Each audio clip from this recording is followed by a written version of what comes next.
সামনে মাধ্যমিক পরীক্ষা, সকল স্টুডেন্টেরই একটা মাথায় চিন্তা থাকে যে অঙ্কটাই কীভাবে পাস করবে। কারণ স্টুডেন্টদের সব থেকে ভারী চাপ হচ্ছে অঙ্ক আর ইংলিশ, এই দুটো নিয়ে ভালো চিন্তা থাকে স্টুডেন্টের। তাই এই চিন্তা কিভাবে কাটানো যায় সেটাই হচ্ছে আজকে ক্লাস আলোচনা করব, এবং কিছু সাজেশন প্রশ্ন। তাই সকলে দেখতে থাকো আমার চ্যানেল ম্যাথ সলভ। যদি চ্যানেলে প্রথমবার হয়ে থাকো তো লাইক ও সাবস্ক্রাইব করে দেবেন। করতে গেলে অনেকটা টাইম যাবে, তাই শুধু দাগ নাম্বারটা লিখে নিয়ে প্রশ্নগুলো পরে প্র্যাকটিস করে নেবে। কারণ এরপর আর নতুন করে কোনো অঙ্ক করার মতো আর সময় পাবে না, কারণ আর কিছুদিন পরেই মাধ্যমিক পরীক্ষা। এছাড়াও বোর্ড একটা পরিবর্তন করেছে, সেটা শেষে আলোচনা করব। খাতা পেন নিয়ে সাজেশনটি প্রশ্নগুলো একটু লিখে নেবে। ফার্স্ট চ্যাপ্টার অ্যাকচুয়াল বিশিষ্ট দ্বিঘাত সমীকরণ। অ্যাকচুয়াল বিশিষ্ট দ্বিঘাত সমীকরণের চ্যাপ্টার থেকে একটা প্রশ্ন থাকবেই। অতএব আমরা অ্যাকচুয়াল বিশিষ্ট দ্বিঘাত সমীকরণটা যদি ভালোভাবে প্র্যাকটিস করে যাওয়া যায় তাহলে আমরা একটা অঙ্ক পাবোই। এখানে আছে 5টা নাম্বার, 3 নাম্বার, এছাড়া আরও শর্ট প্রশ্ন থাকবে। অতএব অ্যাকচুয়াল বিশিষ্ট দ্বিঘাত সমীকরণের যে 4 দাগের অঙ্কগুলো 11 পাতার যে 4 দাগের অঙ্কগুলো একটু যদি ভালো করে প্র্যাকটিস করা যায় এখান থেকে আমরা 3 নাম্বার পাবো। এটা আমাদের পাস করার ক্ষেত্রে একটা অনেকটাই এগিয়ে যাবে, কারণ এখান থেকে প্রশ্ন থাকবেই। এখানে 7টি প্রশ্ন বলতে গেলে এখান থেকে 4 দাগের 11 পাতা 4 দাগেরটা করতে পারো, তারপর 9 পাতায় হচ্ছে 14টা ও 22 পাতায় 7টা। এই প্রশ্নগুলো একটু ভালো করে প্র্যাকটিস করে গেলে মাধ্যমিক পরীক্ষা অনেকটাই হেল্প করবে, কারণ এখান থেকে একটা প্রশ্ন থাকবেই। তারপর দ্বিতীয় চ্যাপ্টার সরল সুদ। সরল সুদ ও চক্রবৃদ্ধির সুদ, এই দুটো চ্যাপ্টার থেকে দুটো অঙ্ক দেওয়া হবে। আর অংশীদার, এই 3টে চ্যাপ্টার থেকে দুটো অঙ্ক দেওয়া হবে। অথবা আমরা যদি যে কোনো দুটো চ্যাপ্টার ভালো করে প্র্যাকটিস করে যাই আমরা একটা অঙ্ক করতে পারবো। কারণ সরল সুদ আর চক্রবৃদ্ধির সুদ আর অংশীদার, কেউ যদি সরল সুদ আর চক্রবৃদ্ধির সুদ করে যায় সে একটা পেয়ে যাবে। কেউ যদি চক্রবৃদ্ধি সুদ মনে হয় তারা কঠিন, অতএব সরল সুদ আর অংশীদার চ্যাপ্টার যদি ভালো করে প্র্যাকটিস করে যায় এখান থেকে 1টি নাম্বার পেয়ে যাবে, একটা প্রশ্ন পেয়ে যাবে। মানে একটা অঙ্ক করতে পারলে 5 নাম্বার। অতএব অ্যাকচুয়াল বিশিষ্ট দ্বিঘাত সমীকরণের 4 দাগটা যদি ভালো করে দেখে যাই এবং সরল সুদ বা অংশীদার এই দুটো চ্যাপ্টার যদি ভালো করে দেখে যাই এখান থেকে আমরা একটা করে প্রশ্ন পাবোই। সরল সুদের হচ্ছে 46 পাতার 14 দাগেরটা, তারপর হচ্ছে 47 পাতার 19এরটা, 74 পাতার 9এরটা। এই অঙ্কগুলো একটু ভালো করে দেখে যাবে, কারণ এই অঙ্কগুলোই যে আসবে তার কোনো কারণ নেই। এই টাইপের প্রশ্ন যদি আমরা ভালো করে প্র্যাকটিস করে যাই অতএব অন্য অঙ্ক দিলেও, কারণ অঙ্কের প্রশ্নটাই তো বই থেকেই দেবে সেটা নয়, বইয়ের বাইরে থেকেও দেবে, কিন্তু টাইপটা একই থাকবে।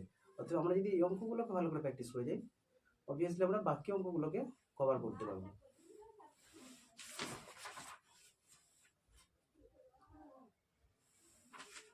তারপর 5 চ্যাপ্টার, 5 চ্যাপ্টার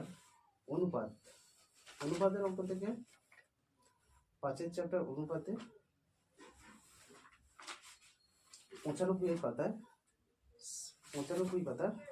60টা এবং 98 পাতার 10-এর অঙ্কটা একটু ভালো করে প্র্যাকটিস করে করতে পারে আসতে পারে পরীক্ষা বছর। তারপর 6 চ্যাপ্টার চক্রবৃদ্ধির সুদ বা সময় বৃদ্ধি, 111 পাতার 19এরটা, 113 পাতার 13টা, 118 পাতার 15টা এবং 17 দাগের 119 পাতার 1-এর অঙ্কটা শর্ট প্রশ্নের ক্ষেত্রে দিতে পারে। অতএব এই অঙ্কগুলো একটু ভালো করে দেখে যেতে হবে। তার 7 চ্যাপ্টার বৃত্তস্থ কোণ সম্পর্কিত উপপাদ্য। বৃত্তস্থ কোণ সম্পর্কিত উপপাদ্য 124 পাতার 4-একটা, 136 পাতার 14টা একটু ভালো করে দেখে যেতে হবে। তবে লম্ব বৃত্তাকার চোঙ 8 চ্যাপ্টার, 144 পাতার 10-এর অঙ্কটা, 146 পাতার 15 অঙ্কটা, 146 পাতার 5-এর অঙ্কটা ও 148 পাতার 5-এর দাগেরটা। এই অঙ্কগুলো একটু ভালো করে যেতে হবে, কারণ এই প্রশ্নগুলো আসতে পারে, হয়তো এই অঙ্কগুলো নাও আসতে পারে, কিন্তু এই টাইপের প্রশ্নই আসবে এবছর পরীক্ষায়। তারপর 9-এর চ্যাপ্টার দ্বিঘাতকরণী। দ্বিঘাতকরণী কি হচ্ছে? 158 পাতার 33-এরটা, 161 পাতার 2-এর দাগে ডি এর অঙ্কটা। তারপর 12 চ্যাপ্টার হচ্ছে গোলক। গোলকের অঙ্ক হচ্ছে কি 184 পাতার 9-এর দাগেরটা এবং 183 পাতার 6-এর দাগের অঙ্কটা এবছর পরীক্ষায় আসতে পারে। তারপর 13 চ্যাপ্টার আছে ভেদ। ভেদে 193 পাতার 20-এর অঙ্কটা, 197 পাতার 14-এর দাগেরটা আসতে পারে এবছর পরীক্ষায়। তারপর 14 চ্যাপ্টার অংশীদারি কারবার। আমি প্রথমে বলেছি সরল সুদ, অংশীদারি আর চক্রবৃদ্ধি সুদ, এই 3টে চ্যাপ্টার যে কোনো 2টো চ্যাপ্টার যদি কেউ ভালোভাবে প্র্যাকটিস করে যায়, অর্থাৎ একটা অঙ্ক সে কমন পাবেই, কারণ এই অঙ্ক এখান থেকে অঙ্ক থাকবেই। এই 2টো চ্যাপ্টার যদি ভালো করে পড়া যায় সে অবভিয়াসলি পেয়ে যাবে। 203 পাতার 11-এর দাগের অঙ্কটা আর 204 পাতার 14-এর দাগের অঙ্কটা, এবার 205 পাতার 17-এর দাগের 3-এর অঙ্কটা ভেরি ইম্পর্টেন্ট এবছর মাধ্যমিক পরীক্ষার জন্য।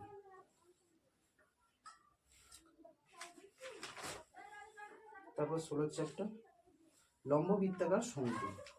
লম্ব বৃত্তাকার শঙ্কু থেকে 226 পাতার 12-এর অঙ্কটা, 227 পাতার 11-এর অঙ্কটা ও 228 পাতার 14-এর দাগের 5-এর অঙ্কটা। তারপর 19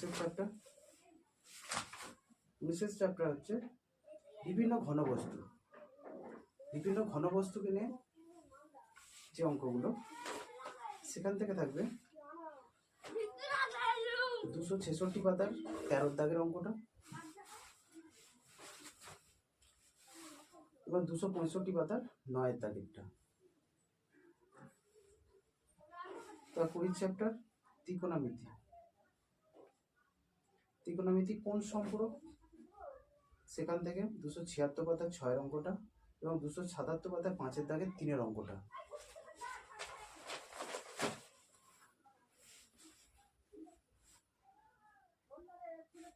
ত্রিকোণমিতির 23 চ্যাপ্টার 3-এর দাগের 5 এবং XII, তার 12টা, 3-এর দাগের 5 ও 12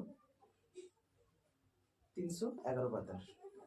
তার 24 চ্যাপ্টার 13-এর দাগের 3-এরটা 317 পাতার, 216 পাতার 9-এর দাগেরটা।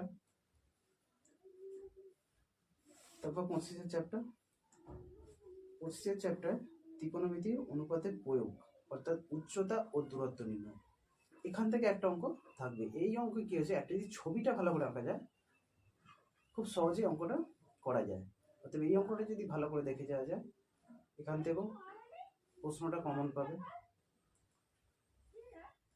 326 পাতার 9-এরটা, 327 পাতার 13-টা ও 327 পাতার 21-এরটা এবং 25-এর দাগের 2-এরটা 328 পাতার। তারপর 26 চ্যাপ্টার রাশি বিজ্ঞান, গড়, মধ্যমা ও জৈব সংখ্যাগুলো মান।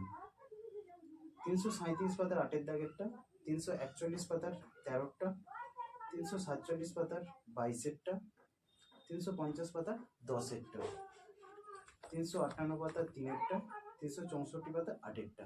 এই যে অঙ্কগুলো দেওয়া হলো, এই অঙ্কগুলো এবছর মাধ্যমিক পরীক্ষার জন্য খুবই ইম্পর্টেন্ট। হয়তো এই প্রশ্নগুলো না আসলেও এই টাইপের প্রশ্ন আসবেই, এবং ঘুরিয়ে ফিরিয়ে দিতে পারে, সংখ্যা পাল্টে দিতে পারে, গল্পটা পাল্টে দিতে পারে, কিন্তু এই টাইপের অঙ্কই আসবে। তো এই অঙ্কগুলো একটু ভালো করে দেখে যাবে। আর তো মাত্র কটা দিন সময়, অর্থাৎ এই কটা দিনে ভালো করে প্রত্যেকটা সাবজেক্ট ভালো করে রিভাইজ করে নেওয়া, কারণ এরপর নতুন করে আর মুখস্থ করতে গেলে বাকি যেটা পড়েছো সেটা ভুলে যাওয়ার সম্ভাবনা। অতএব এই কটা দিনের মধ্যে বাকি যে পড়াটা পড়া হয়েছে সেগুলো ভালো করে রিভাইজ করে নেওয়া। কারণ অঙ্কে আমরা যদি পাটিগণিতে সরল সুদ, চক্রবৃদ্ধি সুদ আর অংশীদার এখান থেকে দুটো প্রশ্ন, যে কোনো দুটো চ্যাপ্টার করে গেলে আমি একটা প্রশ্ন পাবো। একচল বিশিষ্ট দ্বিঘাত সমীকরণ থেকে পাবে। ভেদ, দ্বিঘাতকরণী, অনুপাত, এই যে তিনটে চ্যাপ্টার, এখান থেকে ভেদ আর দ্বিঘাতকরণী এই দুটো চ্যাপ্টার যদি ভালো করে পড়ে যায় সেখান থেকে দুটো প্রশ্ন পড়বে। ভেদ থেকে একটা, তারপর দ্বিঘাতকরণী থেকে একটা, সেখান থেকে একটা প্রশ্ন করতে পারবো। অনুপাতের চ্যাপ্টার দুটো দেবে, একটা করতে হবে, সেখান থেকে একটা পাবো। সম্পাদ্যটা কি হচ্ছে? পরিবৃত্ত, অন্তর্বৃত্ত, স্পর্শক, মধ্যমান, যে কোনো দুটো চ্যাপ্টার, পরিবৃত্ত, অন্তর্বৃত্ত আর স্পর্শক, এই তিনটে যদি প্র্যাকটিস করে যাই আমরা যে কোনো একটা করতে পারবো।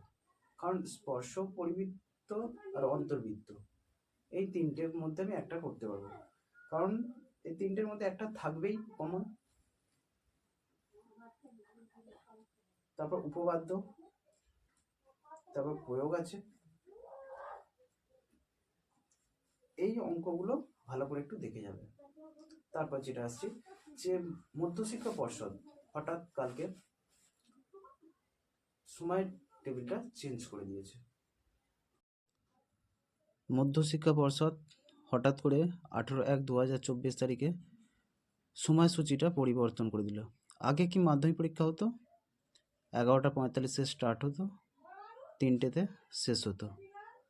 এবছর মধ্যশিক্ষা পর্ষদ করলো কি 9টা 45-এ পরীক্ষা স্টার্ট হবে আর পরীক্ষা শেষ হবে 1টায়। তাই ভালো করে পড়াশোনা করো। 2রা ফেব্রুয়ারি প্রথম পরীক্ষা। সকলে ভালো থাকো, সুস্থ থাকো। আর আমার চ্যানেলে যদি প্রথম হয়ে থাকো লাইক ও সাবস্ক্রাইব করে বেল আইকনটি ক্লিক করো।